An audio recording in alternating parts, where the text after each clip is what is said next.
a tech, you know what I mean? The tech guy. I need a tech guy that can just be like doing all this stuff for 15 minutes before class, and then it's all like ready to go, and then he can just go. Or you can go, and you have to make that look on your face. Okay, and then I'll drop the link in case anybody wants to revisit any of this stuff. I'll drop the link in the chat.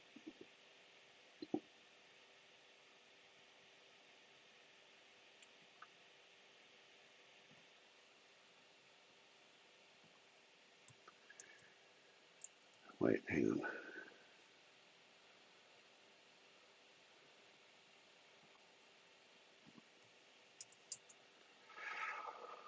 Okie dokie. Where's my Discord? There we go. There's YouTube.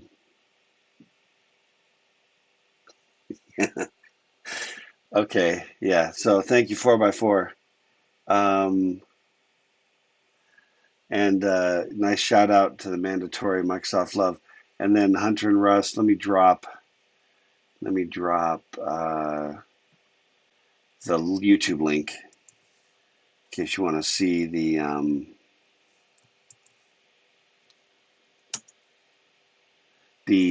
happy Fuller. If you want to see the memes, they're on YouTube and on Discord. Um, okay, so yeah, sad that I don't have that external monitor rolling. Okay, so let's talk. Let's have a conversation for the next 40 minutes about things that are interesting to seniors, right? Um,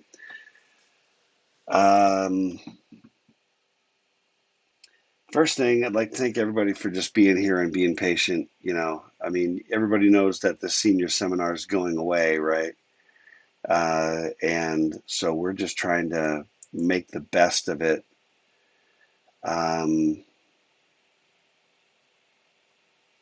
Let me see something, and hopefully have it be some value to everybody. Um, I don't know. I hope we're succeeding at some level on that.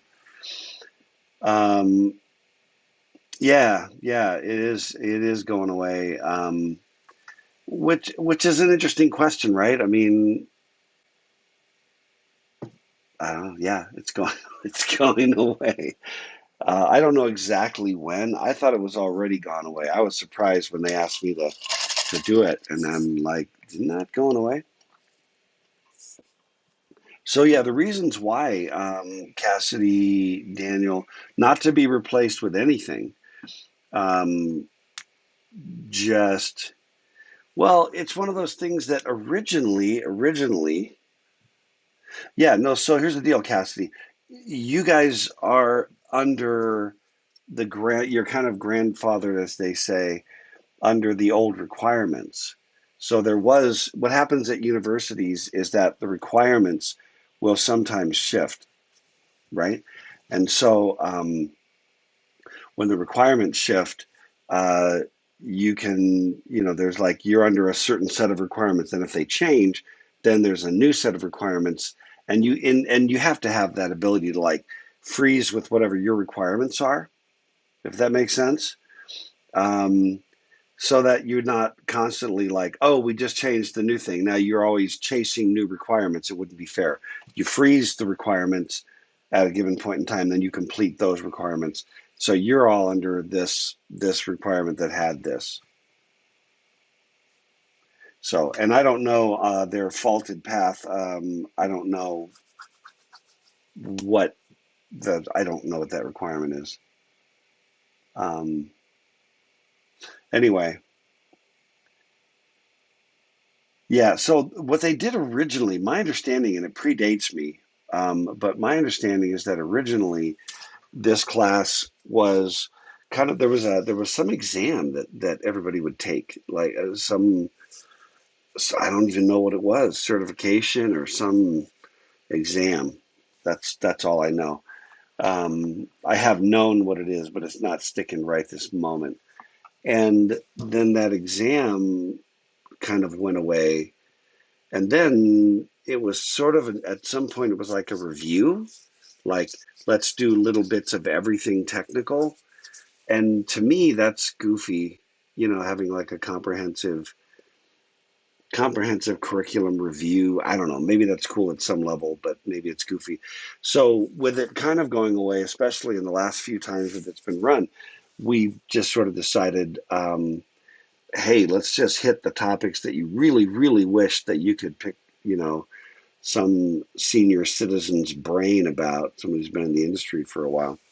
Um, and here we are, trying to basically just make this be something of value for 50 minutes a week. And I'm really content to just talk about stuff that's interesting to you and whatever that happens to be. And if you're just literally just logging in and, tuning out whatever, you know what I mean? This is not an academic class, in my opinion. So let's see. What other quick comments? 301R, guest speakers. We can still get some guest speakers, by the way, if that would be interesting. I just need to know what kind of guest speakers we would be potentially interested in. Um, I also realized that there's one other interesting approach I could take to getting the list onto screen. There it is right there. There's the shared list on the external monitor. And we could put the hand in there. Yeah, we could do. That's how we can get my remote monitor on the screen. So anyway, um, all right. So here's the topics that I've got. Tell me if you like them, and if there's other topics that are just nagging at you, and we can hit them. And they can be technical topics. Um, if I can find my mouse. Okay, here's what I've got in my top 7 at the top of the list right now. Okay. And let me just quick check the chat. No, we're good. We're caught up. Okay, let me see. Ty, I think I got a hot mic. There we go. Yeah, keep an eye on that. Yeah, okay. Number 1 was remote work versus office. I'd like to talk about that. Number 2, what's expected from modern software developers. Number 3, overview of what different career titles you can have as a CS grad and what their day in the life looks like. 4, professional portfolio, what to put on it and how much time to spend on it. 5, is freelance work actually a viable option? 6, what else can you do with a CS degree? 7, how to negotiate salary/benefits. In fact, let me do this. Um, let me just paste those into the chat. So you've got those. Some of those I know that we worked on, and I'll paste them in the chat over on Teams.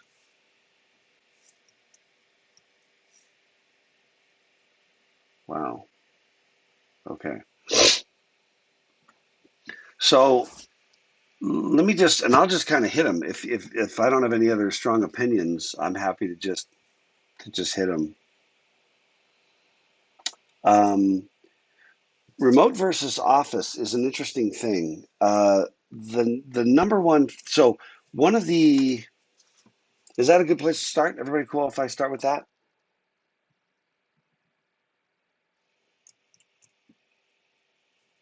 Does that sound okay? All right. Good, good, good.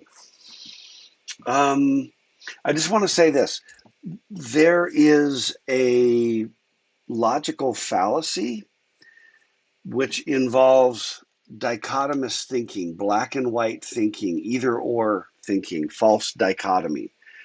The idea would be, people would say, you know, there's like, for example, meetings. When people say, Yeah, I just don't believe in meetings. Or I'm not really into meetings, or I'm not really a meetings guy. I don't even know what that means, honestly. If you're being sort of intellectually honest about it, what does that even mean? Are you saying that there's, no need for meetings? No, there clearly is a need for certain meetings. Are you saying that meetings should be efficient? I agree with you.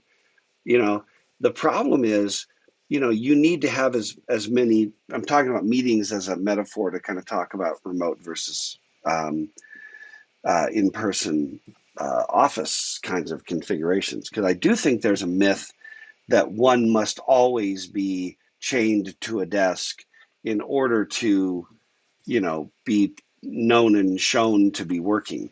Because there is a thing that there is in fact a factor that certain people, when left at home 100% of the time, are going to have a hard time focusing. And but one of the ways you get around that is with quarterly reviews. You can also sit in your cube and lose your focus. So you can lack focus anywhere, and you can be productive anywhere. So the key there is when people are like, yeah, you can't tell what they're doing. Well, then you set reasonable objectives for the upcoming month or quarter, and then review on those objectives. And then if somebody gets the objectives done, what do you care, right? So that's kind of there's a false dichotomy that it's like all work or all office. There is a certain amount of value in the face to face because of our humanity, my opinion. That just being together in the same place at the same time, doing activities. I've had teams that were distributed teams, right, with two or three locations with team members, and I would still once a quarter fly everybody to either the same spot, one of the spots, or a separate spot just to have face to face time, because when you're trying to communicate with people remotely like we are, right, in this setting, and we don't know each other, it's really difficult to build the kind of camaraderie, the kind of teamwork, the kind of loyalty. And at the end of the day, there's still a an issue of team dynamics at play. And I know we're sort of ruggedly individual, nerdy CS types, and we tend to be on balance more introverted than other majors, let's say, or other fields. That's true. That notwithstanding, there's still value to the FaceTime, and you get to just know people. So then when you have an email, text, Slack, Jira, Discord, whatever, you have a better point of connection to understand like how to get along with them, how to figure out, how to communicate. So I do think it's a false dichotomy. I do think that there was an imbalance pressing toward everybody has to be physically in the same office. And there's value to that, to being together, but there's also disadvantages. The loss of time during your commute, potential frustration. If your commute gets crazy and you spend an hour in traffic both ways, was that a great thing? Um, I have found, so here's my summary on this, and then I can take any questions on this before moving off the topic. I have found in my career. So, and remember that Dr. K is the measure of all truth. So remember that.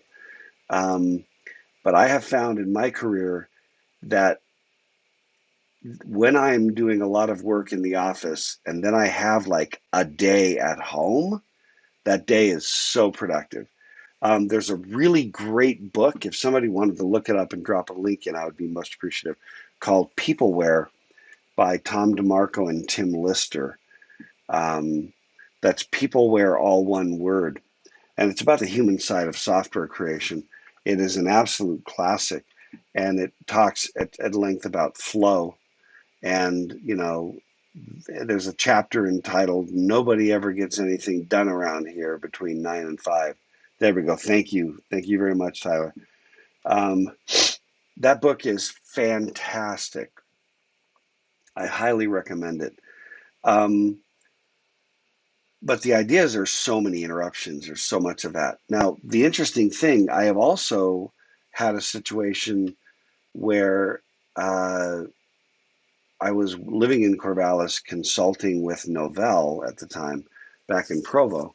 So all the people I was working with on the project were in Provo, and I was just remote and isolated in Corvallis, Oregon. And I happen to be somebody who is pretty motivated socially. So like you, I can definitely have my introvert time, and there are times when I really enjoy, like it's just like recharging my batteries. When the pandemic hit, and I was living completely alone at the time, and then we had, just weeks of just being alone. There was a good stretch of that I was really, some of you I'm sure are in the same boat. For a stretch, I was like so yummy to just be the heck alone.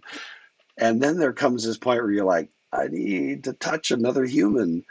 And there's a similar thing work wise. So when I was doing a thing in Corvallis, this was in the mid 90s. So we didn't have video chat. We did have email. We didn't have text messages really. Um, but anyway, I found that my ability to get just to work on the project was just down to about zilcho. I was so depressed. And then when I made a trip out to Utah, met with the group, met with the guy, and I went back and I was really productive for another few weeks. So I believe that the answer, in short, is that there's a balance between working alone and working in a group. And frankly, when you work in a group, there's a crap ton of interruption. Very difficult sometimes to just get in a flow and stay in that flow. That is very difficult, which is why when I am having to work in a larger group with people, and there's another chapter in DeMarco and Lister all about doors versus cubes, office doors. I think that an office door is a fundamental doctrine of proper workplace setup. The cube environment is a vogue thing, still in vogue since the 80s, and I think it's a horrible, horrible, horrible idea for creative work because you can't get in a flow. You can't drop into a flow. And then you get into this whole what's proper configuration. So the proper answer, in the opinion of this reporter, is balance. There's a combo. I really do think there's a combo. So working live, working on site 3 days a week, 2 days a week, working remote, the other days, in my mind, that's probably an ideal. And it is possible if you can be the right kind of personality to get away with being completely isolated from the rest of your team and sort of being okay. But I think that's more rare. Let me do a quick review of the comments. Tyler said he'd go for 4 days remote, 1 day in person. Hate the inefficiency of commuting. Yeah. Um, yeah, Tong said prefer the hybrid method where maybe you go 3 days work remote for two. Let me see. Aaron. Yeah, Aaron said if you can permanently work from home and you aren't tied to a particular location, you have the potential of working for a company that offers you higher pay while living somewhere with a lower cost of living. He works from home. My wife and I have regularly considered moving back to Missouri, Utah salary plus Missouri cost of living. Yeah, right, right. Now, what's interesting about that, though, sometimes people will be like, they have different, we hear about a company that has different salaries for different locations, and they'll be like, well, what does that matter? That's irrelevant. I've heard a lot of really strong language, um, how irrelevant that is. But in my opinion, it's actually not, because the relevant issue is there's not an objective value to your product, to you as a worker. There's not an objective price tag. The question is, what will the market bear, right? That's basically the gist of the free market system. What will the market bear? And if you need me, and I will say to somebody, if I can stay right here, I'm good. But if you need me to move to San Francisco, then you're going to have to tack on an extra $50,000, or because that's what it costs me to be there instead of being here. So to me, it's not like there's just a value to your work. It's a price tag to get you to come. And those are two different ideas. Does that make sense? I think those are two very different ideas. And so I don't think it's an absurd question, you know, to talk about cost of living as part of the salary. I don't think that's out of the question. And as always, I believe in the gray zone. Um, James said, "Well, working over the summer, we had 3 days in person, 2 days telework. I do think it was a good balance for me, but I know some definitely abused the long weekend when we teleworked Monday and Friday." Yeah. Um, Ty loves working from home every day. No, that's, everybody's got their own thing. Oh, Daniel has the option of working remote, but purposely goes in. I know the second I start working from home, I'll never go back to the office. Well, there's also people I know that's like, I like the idea of working from home, but maybe you got a kid, right? Maybe you got a couple little ones, or maybe you've got a family dynamic, or the dog barks next door, or something. I love my home office, which you can see right here in the background with my little window looking out of my backyard. It's in my basement. I love my home office. Um, and there's one other factor. One other factor is what's the facility that you're dealing with when you go into the office. I am now, I now have an office that's right out on the hallway on the fifth floor, right by the elevators. Um, I can open my door and see the grass through the entryway out on that little hill outside the building, right? When you go toward the south. Um, and I was previously down in the CS office where we have those it's like a fallout shelter. When you go down that hallway, you know what I'm talking about? When you go into the CS office, it's like a fallout shelter, concrete. It's like a little prison cell. You can see the sky, but you can't see the grass. You know, it's to me, those offices for me personally, my office down there was an absolute soul suck. And that's why some of before the pandemic shut down, I would often uh, do all my office hours down in the lobby on the fourth floor. Just get a table, right? Because I couldn't stand to just be in my office. It was so depressing. And now I have this office. It's bigger. It's got light. I can see the outside from where I'm at, and it's nice. And I don't mind going to that office. But if I had had to stay in the bomb shelter, um, I would be only coming to campus when I strictly had to, and otherwise I'd be out of there back here where I could be productive. One other interesting principle about peopleware is that engineers want more than anything else just to be productive. They actually want what you hired them and are paying them to actually do. And then we tend to impose a bunch of things on them that work against what it is we were paying them to do. That's fascinating. Let me hit some of these, then I'll change topics. 4x4. I like compressing my work week and doing 4 10s or 3 12s. But if I could combine that and do one 12-hour day at the office and two 12-hour days at home, that'd be awesome. Yeah, Daniel, I would love working at home, but would probably be less productive. See, that's kind of what I was just talking about. Anthony likes having the choice. Agreed, agreed. But I do think this, at the end of the day, the right person, the right people, which I hope you all are, um, the right person that you want to hire just wants to be productive. You get that buzz from being successful, doing what you're doing, right? And so you're going to tend to make the decisions that make you most productive. The key is performance management, not annually, but monthly or quarterly. What are your goals? Did you succeed? you know soon, fail fast, right? Get your feedback quickly. Then we can say, it's just not working. Whatever we're doing here is not working. Let's try this, let's try that. Um, Foxhound, I got a kid. Staying at home for school is ideal. Oh, I can help my wife until class starts.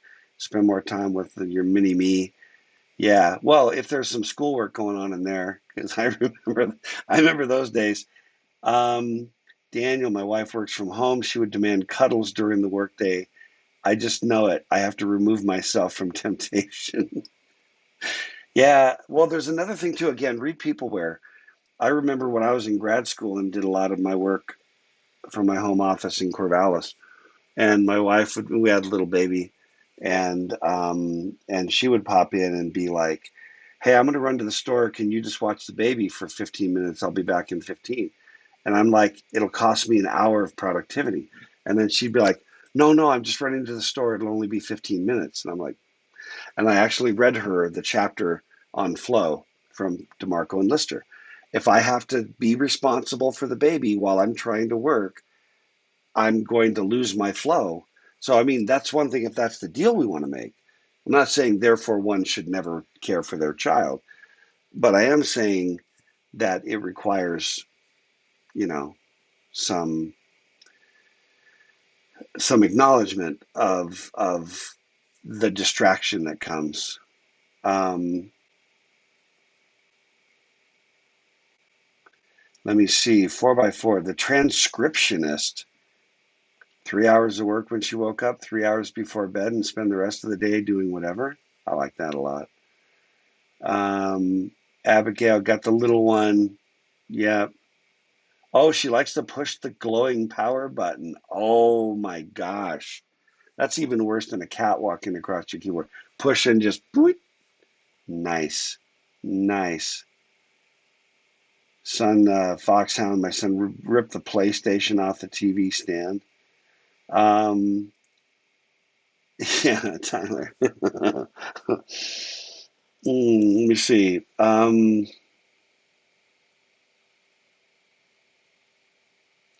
Daniel said, my place doesn't like too much working from home time because of needing to maintain a desk at the office. What does that even mean? Daniel, can you elaborate? They prefer in office or at home full time. An empty desk in the office 3 days out of 5 is fairly expensive for the office. Well, it depends on how they're doing that. If you've got office space and there's just a desk, that's one thing. If you're paying by the square foot or you've got an adaptable environment where you're buying, where you're renting off, like in startup mode, it can be fairly expensive. There's a reason companies build their own building. So they own the property and then they can move people where they need them. But if you're actually paying for the office space, Daniel, um, oh, nice. Aaron, that actually happened, meaning the baby pushes the button at Friday at 5:54 and you're like, screw it. I'm not turning that back on. I like that. I like that a lot, Aaron. Daniel, other Daniel, my work allows me to remote work, but still requires everyone to come in once a week for a face-to-face meeting and games. I still think they want people to get that interaction.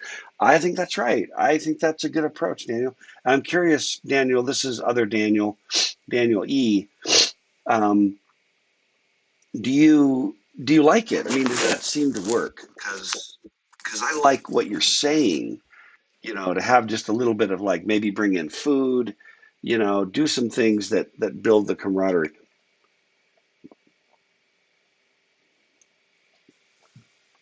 But like I had interns at my company on the side, my not my day job, but I have this other company, and we had interns for the summer, 4 interns, and there was a point where having everybody together, I began to be just like, hey, why don't you work from home? There was a certain like every day was a party day, which is not ideal. You know what I mean? So, all right, I'm going to catch those last messages. I think we're good with remote versus work. Um, let me talk about, let me me see. Let me do one that I think is kind of quick, which is the professional portfolio. I know we talked about it. Um, oh, there we go, Danny. Thank you. I want to talk about professional portfolio, what to put on it, and how much time to spend on it. This is one of those things where it's supplemental. If you happen to do stuff and you can drop it on people, then it's going to help you. If it doesn't exist, it's not going to hurt you. I've rarely in my interviewing career as a hiring manager, I've rarely seen um, portfolios. I don't think it's that big of a deal. But there are situations when someone's like, "Show me your, here's an app I built. You can get it from the app store." And then you go to get it from the app store and it costs $10. Like that didn't help me. Or you get it from the app store and you're like, "This is not that good." You can hurt yourself as well, right? Um, Daniel, feel the workplace is more alive. I can't say from others' perspectives. Like being able to ask questions in person. I definitely work harder when everyone's around me. Yeah. Okay. Yeah. No. So portfolio, I don't have a lot of strong opinions about it. So I would generally say portfolio for the sake of portfolio. Don't spend a lot of time. My take. Your mileage may vary, and somebody else might have mileage that varies. Um, that's really all I would say. But if you do stuff, hey, I worked on the following open source project. I've had 25 times that my commits were accepted, by the generals up the staff, whatever. Um, I'm going to delete that one. And I want to talk about, um, did we talk about how to negotiate salaries previously? Let me talk about that. Let me first just talk about freelance work actually a viable option. Yes, absolutely. Hell yes. Freelance work, if you like that. Now there's higher margins on the upside if you're good at it. You've got to be good. I mean, you can get a day job at the mothership, the large company, whatever, right? Keep your nose clean, do your job, avoid detection, stay above the bar, keep your job. Freelance work, you'd better be a rock star. You can't do freelance and suck, because everything with freelance is word of mouth, and repeat business. Somebody loves what you did, they do some more, they bring you in, that kind of thing. Um, so if you feel like you're a rock star, you can learn anything you need to learn. Also, there's a lot of isolation when you're doing freelance work. There's a lot of isolation. Um, One other thing to consider with freelance, you might think, I don't like working for the man. Fine, that may be the case, that you don't like working for the man. But you understand that you're always working for the man, unless you build your own company and sell your own product, right? Barring that, you're working for the man. And so, what does that mean to work for the man? Well, if you're a freelancer, a lot of times you're doing the crap work. The most fun jobs are actually being handled by regulars. You know what I mean? There are regulars at the company who get to handle the most fun things. A lot of times it's the thing that nobody wants. It's a little bit of the crap job. Just keep that in mind when you do freelance. You're not coming in doing the funnest job the project that the company ever has. That's not going to happen. It can, it's possible, but it's unlikely. Also, um, I've just seen a lot of weird dynamics to just be aware of doing freelance work, because I've done a lot of freelance work. Um, it is, I would tend to recommend that you find a space that you really dig, do some gigs for companies,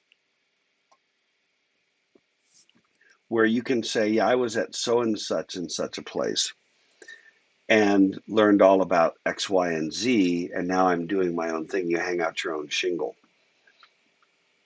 That's not a bad approach. Um, but again, also it's feast or famine. Sometimes you find that when you're doing that kind of stuff, you can never quite say no to work because you don't know if that's going to be the last work you're going to have for a while. So what tends to happen is you'll get somebody says I've got a job, and I got this job right now that's sort of heading down. This other one's going to now ramp up. Well, during this ramp up phase, you're going to be doubled up. Now all of a sudden you're working 60 hours, 80 hours for a month during the overlap. You know, I remember going through phases where my wife wanted me to keep. I was all the money was consulting, like when I was in grad school, and she wanted, she insisted that if I did it right, I could keep all of my consulting to 40 hours a week. I'm like, it just does not work that way. It's like saying I'd like the temperature in August to be the same temperature every day. It doesn't work like that. And so it comes a little feast or famine. It'll come in waves, ebb and flow. So just keep that in mind, because, and here's the other dilemma with freelance work. Again, I've done a lot of it. I've done a lot of freelance and had companies that did freelance work and had employees. Um, when you are busy and you've got a ton of work, you got to reap while the sun shines, right? You got to harvest while the hay's down and it's dry. You got to bale. And then you'd think, well, when there's no work, that'd be a great time to go do vacation because that's when, perfect. But the problem is when there is work, there's too much of it. And when there's no work, you don't know if there's ever going to be work again. So you're scrounging to get more. So it's like there's never really an emotional release point. Does that make sense? During which you're really, really free. And there's no paid vacations. So you go on vacation and maybe, you go on vacation to Orlando, you're making good money. So you go take your family to Orlando for 2 weeks and maybe that trip costs you, whatever it costs you to do it, and then $10,000 in opportunity cost, you know, meaning money you weren't making because you weren't billing a client. So then it's your $10,000 vacation. you know, I mean, you got to think about all of that. I've come to the point in my freelance thing where I'm content to say I'm going to make a bunch and then I'm just going to take a couple weeks, block it out, and just not worry about what I didn't make. Um, but I'll try to say, what can I do in the remainder of that month when I'm, I've got the other 2 weeks during that month, or when I'm looking at revenue on a monthly basis. If I want to be gone for 2 weeks, maybe take a month at the end, a week at the end of a month. I did that last summer, and another chunk at the beginning of it, so that the month can still be 3 weeks of billable, 3 weeks of billable with a month off each, but you get a 2 month a week off each, but you get a 2 week vacation. Just something to think about. Again, this is just food for thought. um, I'm going to come back to Daniel because we're running out of time. uh, yeah, I like Daniel's on that, where that's on negotiation, which we're not really on. I don't deserve this quick. Where do I sign before they get some buyer's remorse? Um, and we'll come back to salaries here in a sec. Tyler just said, looking at portfolio work like Legos. Um, yeah, a good comment there on Tyler in the Discord chat. Um, yeah, it's about building your own experience. It's about showing that how to do stuff spontaneously. Um, how do you drum up work? Danny, word of the day. What's our word of the day, you guys? Word of the day.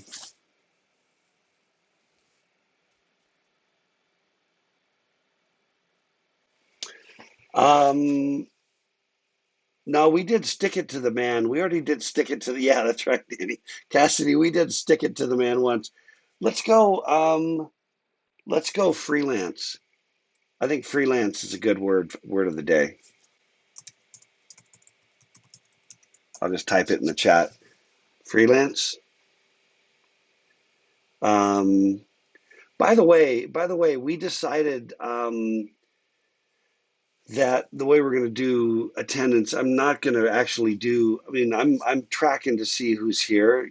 Please be here. But then the actual points are just you get the attendance point by getting the secret word of the day, suggesting that you were here. And honestly, you just got to know. I have so few expectations for this 496R. You know what I mean? I'm not intending to crank this into a hardcore academic journey. I want it to just be fun, just like a little coffee chat with Dr. K.